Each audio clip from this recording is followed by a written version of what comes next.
Bonjour à tous et bienvenue à Catch Club. On se retrouve aujourd'hui pour un épisode spécial des news WWE consacré au show WWE Super Showdown, le show de la WWE qui aura lieu en Arabie Saoudite le 7 juin prochain. Et donc pour info, je vais très rapidement vous présenter la carte du show, mais je vais surtout vous parler de 4 lutteurs qui ne seront pas présents en Arabie Saoudite dans 2 semaines. Et ensuite, je vais très rapidement revenir sur Brock Lesnar, le titre universel et Money in the Bank, car on a appris quelques détails par rapport à l'arrivée surprise de Brock Lesnar lors de Money in the Bank.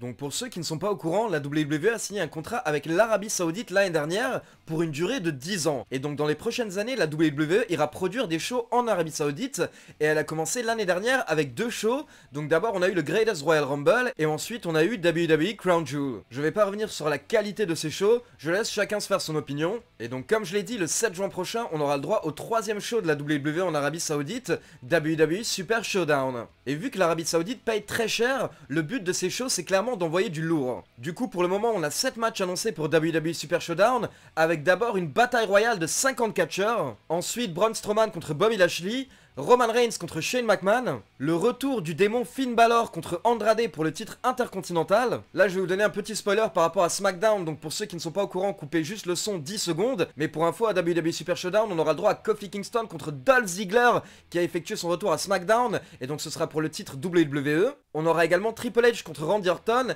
et enfin un match qui a 20 ans de retard, The Undertaker contre Goldberg. Et donc pour info, on a appris cette semaine qu'il y aura 4 superstars de la WWE qui n'iront pas en Arabie Saoudite. Pour certains c'est leur choix et pour d'autres c'est le choix de la WWE. Donc d'abord on va commencer avec Sami Zayn. Pour info, Sami Zayn n'était pas au premier show de la WWE en Arabie Saoudite, puis il était blessé lors de Crown Jewel. Et en fait si Sami Zayn ne s'est pas rendu en Arabie Saoudite, c'est parce que Sami Zayn est d'origine syrienne, et donc apparemment le gouvernement saoudien ne souhaiterait pas accueillir Sami Zayn en Arabie Saoudite à cause de l'histoire entre les deux pays. Donc suite à ces raisons, la WWE n'a pas emmené Sami Zayn en Arabie Saoudite, et la WWE avait posté un communiqué concernant le sujet avec seulement une phrase où elle indiquait qu'elle respectait les origines de ses catcheurs, mais elle doit également respecter les différences et les coutumes locales des pays dans lesquels elle se rend. Donc voilà, c'était vraiment une manière de la WWE de se laver les mains et en gros de dire ce n'est pas de notre faute, nous notre but c'est de respecter tout le monde. Et donc justement ça nous mène au deuxième catcheur qui ne sera pas en Arabie Saoudite dans 2 semaines, il s'agit de Daniel Bryan, un des champions par équipe de SmackDown. Donc forcément déjà les titres de SmackDown ne seront pas défendus en Arabie Saoudite.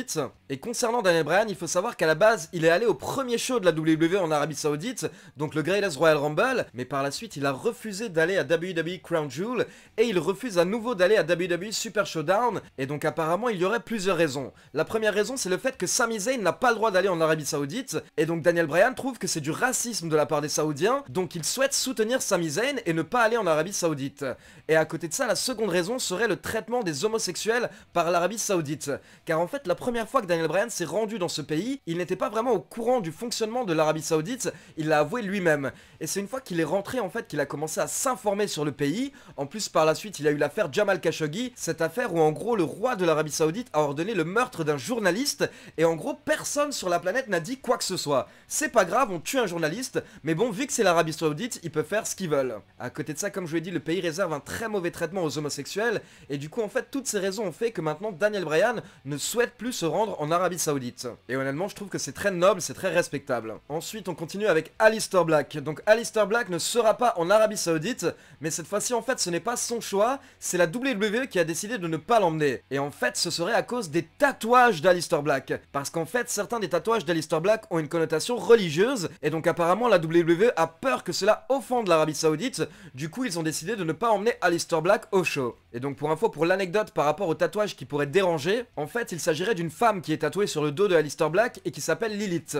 Et donc concernant ce tatouage, Aleister Black a déclaré lui-même que dans certains folklores, cette Lilith est la première femme qui s'est rebellée contre le paradis. Et la raison pour laquelle elle s'est rebellée contre le paradis, c'est parce qu'elle voulait l'égalité entre les hommes et les femmes, parce qu'Aleister Black précise que ça devrait être la chose la plus importante au monde. Et donc voilà, égalité homme-femme, clairement quand tu es en Arabie Saoudite, tu connais pas trop ça quoi. Donc malheureusement à cause de ce tatouage, nous n'aurons pas d'Aleister Black en Arabie Saoudite. Et donc on va terminer avec le 4e catcheur qui ne souhaite pas être en Arabie Saoudite, il s'agit de Kevin Owens. Et en fait son refus d'aller en Arabie Saoudite a provoqué plusieurs changements en urgence au niveau des scénarios. Et du coup la petite précision de nouveau pour ceux qui l'ont pas vu, je vais de nouveau spoiler ce qui s'est passé à SmackDown cette semaine. Mais donc lors de SmackDown cette semaine, Kofi Kingston s'est fait attaquer par Dolph Ziggler. Dolph Ziggler qui est de retour à la WWE. Et honnêtement j'ai pu voir que beaucoup d'entre vous étaient super contents de revoir Ziggler de retour, retour, et surtout en fait vous espériez que c'est un gros retour pour Ziggler avec un gros push et une bonne rivalité qui a vraiment été bien prévue. Mais sachez tout de suite que ce n'est pas le cas du tout, parce qu'en fait la WWE a appris récemment que Kevin Owens ne viendrait pas en Arabie Saoudite, et du coup en fait elle a appelé Dolph Ziggler en urgence cette semaine pour venir au dernier moment remplacer Kevin Owens en Arabie Saoudite. Car à la base Kevin Owens devait continuer sa rivalité avec Kofi Kingston, et c'est lui qui devait affronter Kingston en Arabie Saoudite. Mais maintenant qu'Owens refuse d'aller en Arabie Saoudite, il fallait changer les plans, et la WWE ne savait pas quoi faire, donc elle a appelé Dolph Ziggler à la rescousse. Pour vous montrer à quel point tout ça s'est fait au dernier moment, Dolph Ziggler avait un show qui était prévu en Australie le week-end de WWE Super Showdown. Donc il n'était vraiment pas du tout censé être en Arabie Saoudite à ce moment-là, mais du coup forcément il vient d'annuler sa date en Australie parce que du coup il rend service à la WWE. Et donc pour vous préciser la situation, Dolph Ziggler est toujours sous contrat avec la WWE depuis des mois, mais en gros ces derniers mois la WWE n'avait pas de plan particulier pour lui, du coup il souhaitait faire une pause et il s'est concentré sur sa carrière en tant que comédien, il faisait une tournée de stand-up. Et apparemment il serait possible qu'il retourne à sa carrière de stand-up après WWE Super Showdown. Donc pour le moment ce n'est pas sûr que ce soit un retour définitif pour Dolph Ziggler. Honnêtement là il est plus utilisé comme bouche-trou en fait. Et donc concernant Kevin Owens, pour info, actuellement il y aurait deux raisons pour lesquelles il refuse d'aller en Arabie Saoudite.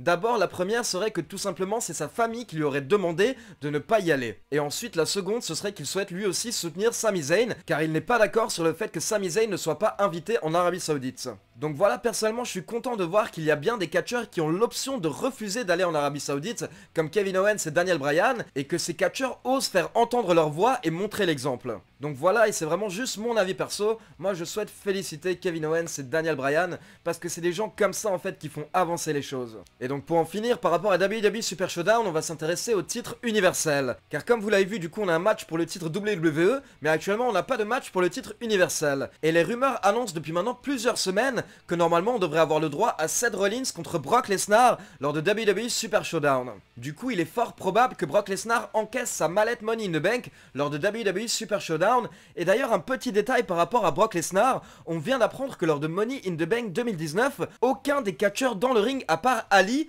n'était au courant que c'était Brock Lesnar qui allait intervenir. Car les journalistes américains expliquent que les officiels de la WWE souhaitaient vraiment garder la surprise, du coup en fait toute la journée Brock Lesnar était caché en coulisses, et par rapport au match Money in the Bank, les officiels ont juste dit au catcheur qu'à la fin du match il allait y avoir une intervention, et que le catcheur qui allait intervenir va remporter la mallette. C'est pour ça qu'on peut par exemple voir que Randy Orton a vraiment l'air frustré à la fin du show Money in the Bank. Et donc pour l'anecdote, la seule personne qui était au courant de la victoire de Brock Lesnar, c'était Ali qui a été informé juste avant le début du match pour savoir comment réagir. Donc voilà, on devrait se diriger vers un Lesnar contre Seth Rollins à WWE Super Showdown. Maintenant, peut-être que la WWE va donner ce match à Brock Lesnar sans qu'il ait besoin d'utiliser sa mallette. Et du coup, peut-être qu'il aura sa chance pour le titre et en même temps, il pourra conserver sa mallette pour plus tard. Donc voilà, n'hésitez pas à me dire ce que vous pensez de WWE Super Showdown. Est-ce que actuellement la carte vous fait rêver ou pas ? Et est-ce que vous souhaitez voir Brock Lesnar contre Seth Rollins ou est-ce que vous voulez un autre adversaire pour Seth Rollins? Et donc une dernière petite news concernant Rey Mysterio. Pour ceux qui n'ont pas vu ma review de Raw, vous savez que Rey Mysterio était absent, mais on a vu une promo de Samoa Joe qui demandait à Rey Mysterio de lui rendre son titre parce qu'en fait il ne le mérite pas, car en réalité il n'a pas battu Samoa Joe lors de Money in the Bank, car pour ceux qui ont vu Money in the Bank, vous vous êtes rendu compte que lors du tombé de Rey Mysterio sur Samoa Joe, les épaules de Samoa Joe n'étaient pas au sol. Donc Samoa Joe a raison, le tombé n'était pas valide et logiquement en fait il n'aurait pas dû perdre le titre.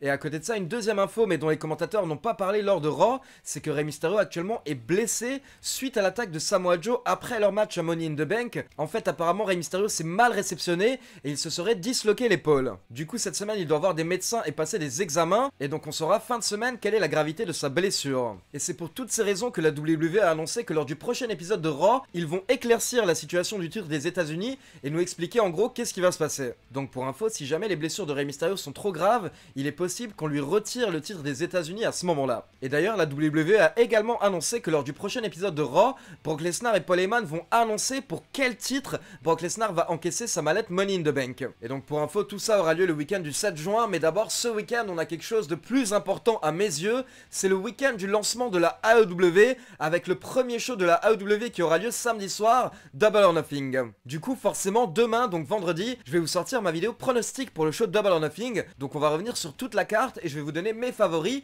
ainsi que les dernières news par rapport à la fédération, qui a donné des infos par rapport au futur titre mondial AEW. Et du coup, logiquement, dimanche, on se retrouvera pour la review de Double or Nothing. Je vous avoue que l'excitation commence à monter de mon côté, j'ai vraiment hâte de voir ce premier show et j'espère que ça va être une réussite totale, comme All In, et il n'y a pas de raison en fait. Je veux dire, les Young Bucks et Cody Rhodes ont vraiment réussi à faire un show magnifique l'année dernière avec All In, donc pourquoi est-ce qu'ils rateraient Double or Nothing cette année? Donc vraiment, je conseille à tous les fans de catch de suivre ce show ce week-end. Comme d'habitude, n'oubliez pas de liker la vidéo, de vous abonner à la chaîne et de cliquer sur la petite cloche pour être informé de la sortie des prochaines vidéos, et donc rendez-vous demain.